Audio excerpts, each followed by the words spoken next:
Buenas noches compañeros, espero que no sea una molestia. Debido a que no pude aclarar mi tema al tratar el día de hoy, me sentí de alguna forma orientado a hacerlo por este medio. Espero que, como dije, no sea una molestia y de antemano les agradezco por aquellos que puedan escucharme, ¿no? Ahora, eh, mi tema a tratar fue el mercado sexual o la industria sexual. Algunas personas al escuchar esto lo entienden o lo ligan con la prostitución. Al mismo tiempo esto lo relacionan con la trata de personas. De alguna forma sí tiene relación, pero no es lo mismo. Es decir, la prostitución se entiende como el intercambio sexual por una remuneración económica, principalmente económica. Por su parte, la trata de personas se entiende como el tráfico de personas con fines sexuales o o en algunos otros casos para la explotación laboral o la extirpación de órganos. Su fin principal es asistir al mercado, es decir, cumplir con una demanda. En el caso de la prostitución, hay ciertas condiciones para llamarse prostitución. Una de esas es que debe ser libre, o mejor dicho, la persona que ejerce la prostitución debe ser en un estado libre y bajo su consentimiento, además de ser personas adultas y conscientes del hecho que hacen. Si no es libre ni bajo su consentimiento y además son personas menores de edad o que no cuentan con madurez para comprender los hechos, se trata de explotación sexual. Pero no es lo mismo que trata de personas, ¿no? Ahora, eh, si bien se debe entender la prostitución como exhibir en público, lo cual tiene su origen en Roma, históricamente hablando, la prostitución también ha existido en civilizaciones antiguas, como la mesopotámica, en la Fenicia, en Egipto, Grecia y Roma. En estas civilizaciones no se interpretaba como el intercambio sexual por alguna remuneración económica, sino se interpretaba como algo sagrado. En Mesopotamia, por ejemplo, con la ley hospitalaria, con la ley hospitalaria, las mujeres tenían la obligación de acostarse con los invitados extranjeros. De alguna forma era una forma de agradecimiento y de hacer cómodo la visita del extranjero, ¿no? En Egipto, por ejemplo, los sacerdotes tenían que asistir a las cámaras de la diosa Afrodita, la cámara de la diosa Afrodita, para ejercer el acto sexual y de esta forma hacer ofrenda a la diosa Afrodita, ¿no? En Roma, por ejemplo, hubo un tiempo en el que se incrementó la homosexualidad. Entonces, las mujeres contaban con el permiso del Estado para ejercer la prostitución con el fin de disminuir la homosexualidad. Había un consentimiento, ¿no? Entonces, ¿en qué momento la prostitución sagrada de alguna forma se volvió mercado? Para entender esto debemos hablar un poco acerca de la formación del mercado. ¿Qué es un mercado, no? Básicamente el mercado tiene sus antecedentes en la Revolución Francesa y en la Revolución Inglesa. Eh, Empecemos con la Revolución Francesa rápidamente. La Revolución Francesa, en la Revolución Francesa de 1789, pues prácticamente tuvo mucha importancia respecto a fenómenos sociales, económicos y políticos, ¿no? Pero principalmente políticos. Para empezar, la Revolución Francesa legalizó una economía mercantil, la cual iba en crecimiento desde siglos atrás, básicamente, ¿no? En Inglaterra, por ejemplo, los mercantilistas, o mejor dicho, en general los mercantilistas, entendían que la riqueza de la nación era igual a la acumulación de metales, en este caso oro y plata. Cuando en 1492 América fue descubierta, cuando en 1492 se descubrió América por España, España se convirtió en el principal representante de la política mercantil, ¿no? Esto permitió una mayor acumulación de metales preciosos, por nombrarlo de alguna forma, ¿no? Pero para antes de llegar a este punto, también debió haber existido una evolución del comercio. En realidad, el comercio ya existía desde la antigüedad.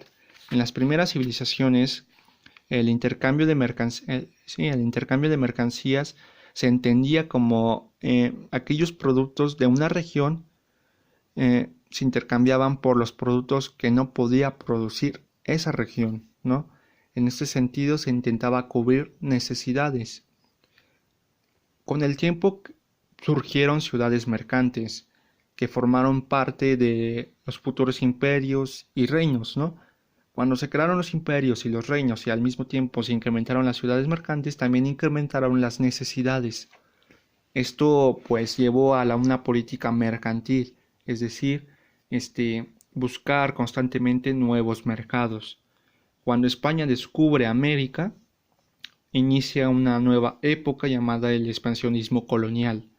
Ahora, en este sentido, las colonias pues prácticamente permitían extraer nuevas mercancías o recursos y enviaban nuevas mercancías y recursos a esas tierras, ¿no? En otras palabras, el expansionismo colonial permitía la apertura de nuevos mercados. En ese sentido, el poder absoluto que recaía en los reyes, pues de alguna forma aceptaban esta política. Tanto mercantilistas como los futuros fisiócratas en Francia aceptaban la intervención del Estado, ¿no? En este sentido, los fisiócratas entendían que las ganancias, o mejor dicho, la riqueza era a través del trabajo de las tierras, ¿no? Mientras los franceses apuntaban en ese sentido, Inglaterra continuó con una política mercantil. Ahora, en Inglaterra ocurrió un evento muy importante llamado la Primera Revolución Industrial. La Primera Revolución Industrial permitió una transformación política y económica, ¿no? En primera, permitió producirse de forma fabril con la intervención de nuevas máquinas, ¿no? Lo que crearon ciudades industriales. Por otra forma, se llevó a cabo la expropiación de tierras o la expropiación de tierras, lo que permitió la agricultura capitalista, ¿no? Es decir, el cultivo mercantil, principalmente el de algodón, lo que permitió las primeras haciendas. Esta a su vez equivaldría a las propiedades privadas. Por otra parte, también se llevó a cabo los trabajadores asalariados. Al arrebatarle a los campesinos las tierras, pues básicamente estas no contaban con otra cosa más que con su fuerza de producción, su fuerza de trabajo, perdón. Entonces tenían que ofrecerlo a las ciudades industriales, ¿no? En esta forma nacieron los trabajadores asalariados, pero seguían con la misma lógica mercantilista, es decir, cubrir necesidades, ¿no? De esta forma, con la acumulación de la riqueza, nació una nueva clase. Ya no eran mercaderes.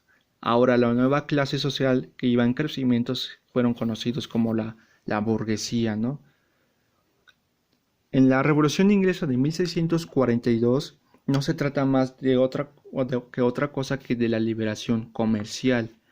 Es decir, se pretendía liberar del control de la economía o del mercado de los poderes absolutos o del Estado, es decir, de los reyes. Ellos continuaban con la mentalidad de continuar intercambiando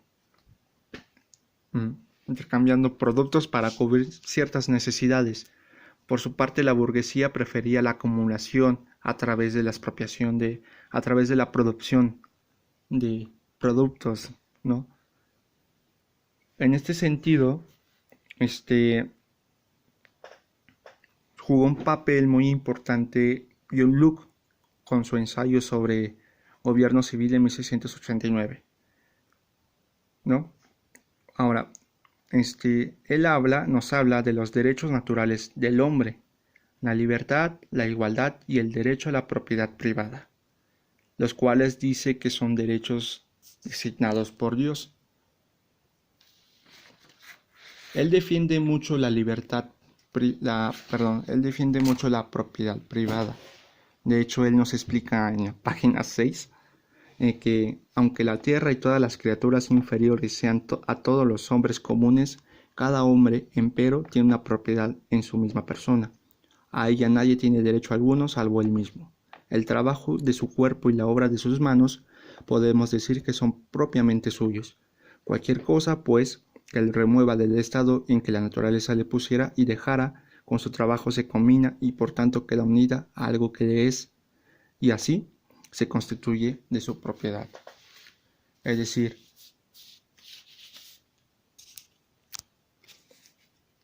después de que los burgueses comenzaron a expropiar tierras para adueñarse de las ciudades industriales, pues contaban con los medios de producción, también se empezó a materializar esta idea de propiedad privada, pues soy dueño de aquello, por nombrarlo de alguna forma, ¿no? Por otra parte, en la Revolución Francesa, los principales intelectuales que tuvieron una gran influencia fue Rousseau y Montesquieu. Rousseau nos habla a través de su obra El contrato social sobre la relación entre los gobernados y los gobernantes, ¿no? El cual el gobierno debe garantizar la libertad de mercado. Por su parte, Montesquieu, en El espíritu de las leyes de 1748, nos habla de la separación de poderes. En este sentido, nos dice que la limitación de poder y función del Estado respecto a las actividades del libre mercado, ¿no? Es decir, quería que, o de alguna forma plasmó que el Estado no interfiriera con las decisiones económicas. Para ello debía de alguna forma adelgazar al Estado, dividirlo. Fue pues la materialización del laissez-faire, dejar hacer, dejar pasar, ¿no? Rousseau, por su parte, como había dicho, nos dice que el Estado debería garantizar la libertad del mercado. Para ello, pues como nos dice Montesquieu, debe ser delgado y crear leyes que favorezcan pues al mismo mercado. Eso mismo nos plantea Arturo Ijar en su obra El liberalismo y el neoliberalismo, en el cual nos dice que el mercado capitalista actual depende de dos cosas, y sin esas dos cosas no puede haber un mercado capitalista. Una de ellas es la propiedad privada, y la otra es que exista un marco jurídico que legalice la propiedad privada, ¿no? En este sentido lo llama una política económica. Teóricamente hablando, Karl Marx un siglo atrás, con su materialismo histórico, nos plantea exactamente lo mismo, ¿no? Él nos describe que las sociedades capitalistas, o mejor dicho, el mercado capitalista, está dividida, estructuralmente está compuesta por la superestructura y la infraestructura. La infraestructura pues prácticamente se refiere a todos los medios de producción, como es la industria, las herramientas, el equipo, el capital, al mismo obrero, ¿no? Es decir, se habla de propiedad privada. Por otra parte, la superestructura está conformada por los mecanismos que permitan la funcionalidad de abajo, es decir, que permitan la explotación, el trabajo de la propiedad privada. Estos mecanismos pueden ser la ideología, la educación, la cultura y la política. Como vimos anteriormente, en la Revolución Francesa y la Revolución Inglesa tuvieron un papel importante en estas dos premisas.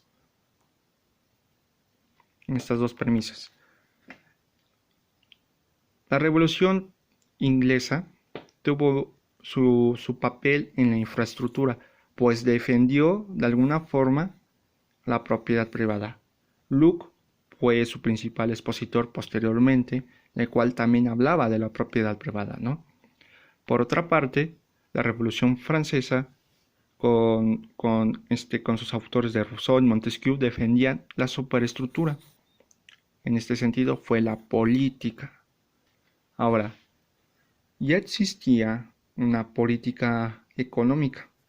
Ahora había una política que eh, legalizaba la parte económica.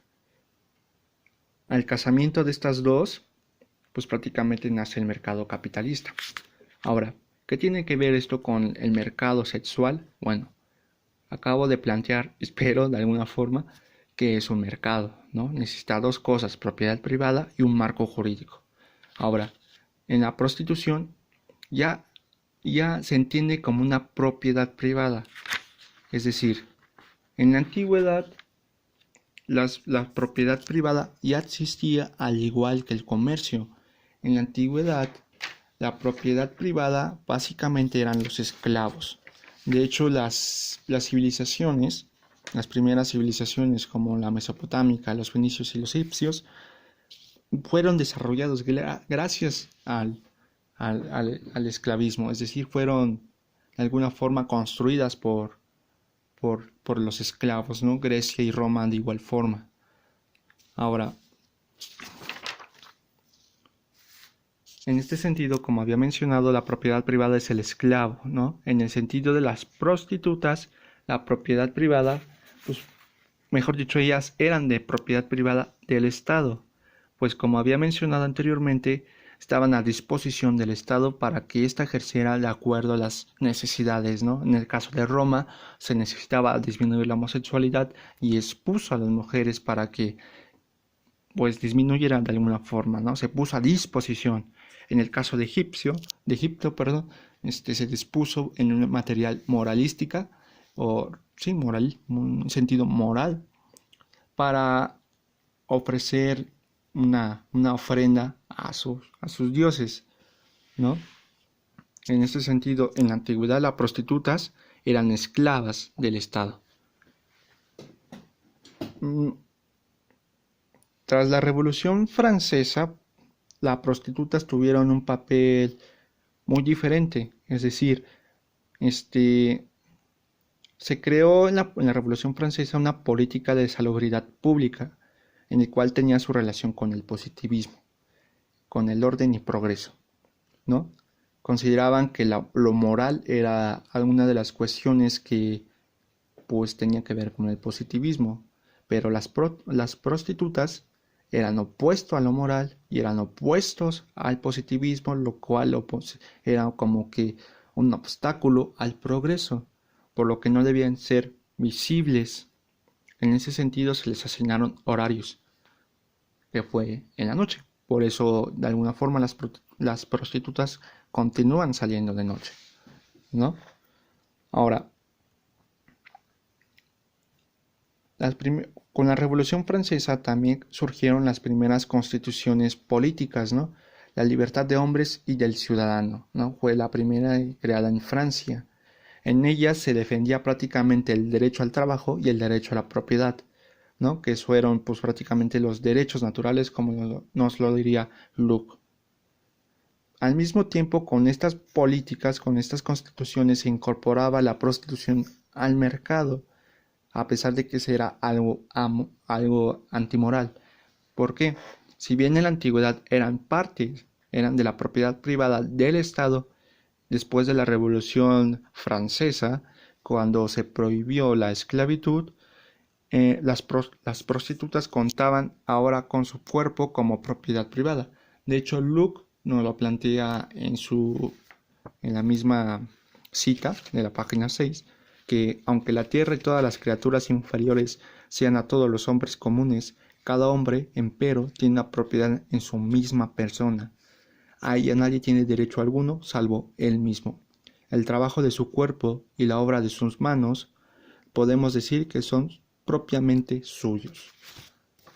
Es decir, las prostitutas pues explotan su cuerpo, trabajan su cuerpo, y de acuerdo a Luke, su cuerpo se convierte en su propiedad privada. Ahora, falta un marco jurídico que legalice la explotación de su cuerpo y lo convierta en un mercado. Sabemos que la Revolución Francesa tuvo una gran influencia en varios estados, principalmente latinoamericanos. De hecho, en México, la constitución política está influenciada por la constitución norteamericana y por la constitución francesa. Por eso se le considera liberal, ¿no? Algunos de sus artículos en materia de la prostitución, por ejemplo, no, en el marco constitucional no hace referencia alguna, pero como vimos, la constitución política francesa o el liberalismo en general permite la libertad. En nuestra constitución, el artículo primero, por ejemplo, nos habla que todas las personas nos habla, por ejemplo, que todas las personas gozarán de los derechos humanos reconocidos en esta constitución y en los tratados internacionales en los que el Estado mexicano sea parte, ¿no? También se establece, entre otras cosas, que está prohibida la, la esclavitud, es decir, hay una libertad de mano de obra, por nombrarlo de alguna forma. Por otra parte, el artículo 5, mientras el artículo 1 nos habla de libertad, el artículo 5 nos dice que a ninguna persona podrá impedirse que se dedique a la profesión, industria, comercio o trabajo que le acomode, siendo lícitos. Es decir, cualquier trabajo que sea aceptado por el Estado, cualquier persona que sea libre y aceptada también como ciudadano por el Estado, puede tener derecho a hacer del trabajo que más le apetezca, ¿no? Por otra parte, como hemos mencionado, como he mencionado, hay un marco jurídico en ese sentido que legaliza la libertad, no legaliza el trabajo, pero ¿qué hay de la propiedad? Bueno, los artículos federales, por ejemplo, de la nación, nos hablan que la prostitución es legal, básicamente, siempre y cuando no no sea producto de la trata de personas. Si es producto de la trata de personas, esta actividad se considera penal, ¿no? Ilícita. Es decir, la propiedad privada, es decir, la mujer con su cuerpo, puede ejercer la prostitución, o es decir, explotar su cuerpo legalmente. O sea, no se le prohíbe, la Constitución Política de Estados Unidos Mexicanos no prohíbe el trabajo y tampoco prohíbe que ese trabajo sea la explotación de tu cuerpo, pues garantiza de alguna forma la propiedad privada, ¿no?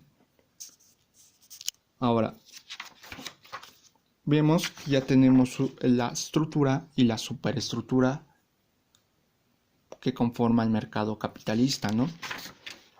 Ahora, ¿en qué momento la prostitución o el mercado sexual, en este caso, se vuelve trata de personas? Bueno, como sabemos, el mercado está regido por la ley y la demanda, ¿no? La oferta de la ley y la demanda. La ley de la oferta y la demanda. En este caso, entendemos que cuando la oferta disminuye, pues incrementa la demanda. Y aquello que se oferta, pues prácticamente incrementa su precio. A los economistas no les gusta esto porque prácticamente disminuye las ganancias, pues ya no hay nadie que esté dispuesto a comprar por, por los altos precios. En ese caso, el capitalista inyecta capital a la oferta, es decir, incrementa oferta para regular la demanda.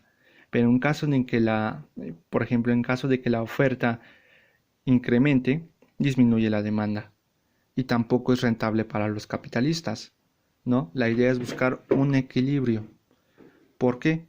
Bueno, al bajar la demanda, pues prácticamente aquello que se oferta, pues básicamente disminuye su precio, ¿no? Tampoco es rentable.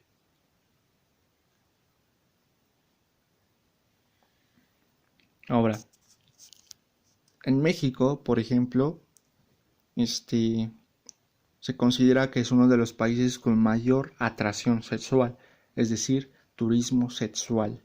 Debemos entender a esto como demanda. Es decir, si México es atractivo, es porque de alguna forma también hay oferta, ¿no? Pero para mantener precisamente la demanda, es decir, para mantener el turismo sexual, pues prácticamente pues debe haber oferta, ahora sí que, ¿no? Entonces, en dado caso en que las prostitutas libres no puedan cubrir, mejor dicho, con la demanda, se llega a una actitud. ¿Cuál es? La exportación de personas, que equivaldría a la trata de personas, que curiosamente México es uno de los países receptor de trata de personas cuyos fines es la explotación sexual. Es decir, como vimos anteriormente, en, en las diferencias entre la prostitución y la trata de personas, vimos que la trata de personas, pues prácticamente su función o su fin es asistir al mercado, cumplir con una demanda. En este caso, la demanda es cubrir la atracción sexual, el turismo sexual.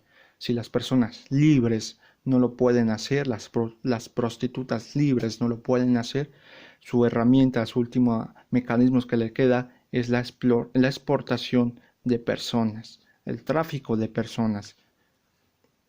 Ahora, como dato curioso, México recibe o genera 150 millones de dólares por el tráfico de personas con el fin de la explotación sexual. Finalizando, como nos diría Ijar, de acuerdo a las ganancias del problema, se atiende el problema. A pesar de que nuestra Constitución lo permite y hay tratados que intentan solucionar la problemática de la trata de personas, el mercado mismo, que es lo que domina al marco jurídico, no lo permite. Y como diría Marx, la única forma de liberar al obrero, al proletariado, es a través del uso de las armas y la apropiación de los medios de producción, es decir, la revolución. Eliminar la trata de personas y por ende el mercado sexual, incluso el mercado industrial sexual, implica también eliminar este contexto económico capitalista. Gracias.